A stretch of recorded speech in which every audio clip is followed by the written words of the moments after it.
नमस्कार, one India Hindi की खास पेशकश रणबांकुरे में आपका स्वागत है।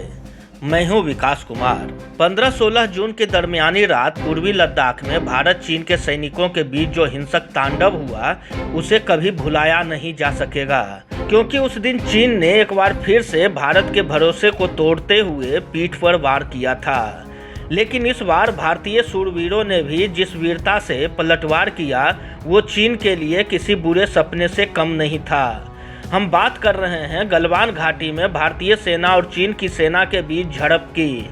उस रात को चीन ने वादा खिलाफी करते हुए भारतीय सेना के जवानों पर जिस तरह हमले किए और उस हमले के जवाब में जो उसे नुकसान उठाना पड़ा उसे चीन ने कभी भी खुलकर कबूल नहीं किया। लेकिन भारत के रक्षा मंत्रालय ने साल 2020 के ईयर एंडर रिव्यू में इस बात का खुलासा किया है कि उस झड़प में चीन को भी बड़ी कीमत चुकानी पड़ी थी। उसके भी कई सैनिक मारे गए थे। हालांकि चीन के उस हमले में भारत के 20 जवान शहीद हो गए थे, पर तमाम रिपोर्ट्स के आधार पर बताया जाता है कि उस घटना के समय भारतीय जवानों ने रौद्र रूप धारण कर लिया था और चीन के 40 से अधिक जवानों की गला मरोड़कर उसकी हत्या कर दी थी।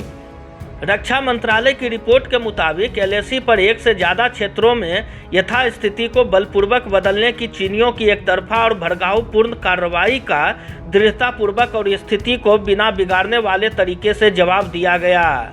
साथ ही पूर्वी लद्दाख में हमारे दावे की गरिमा सुनिश्चित की गई। इस दौरान भारतीय सेना ने दोनों देशों के बीच के सभी नियमों और संधियों का पालन किया, जबकि पीएलए ने अपरंपरागत हथियारों का उपयोग करके और भारी संख्या में सैनिकों का जमावड़ा लगाकर स्थिति बिगाड़ी।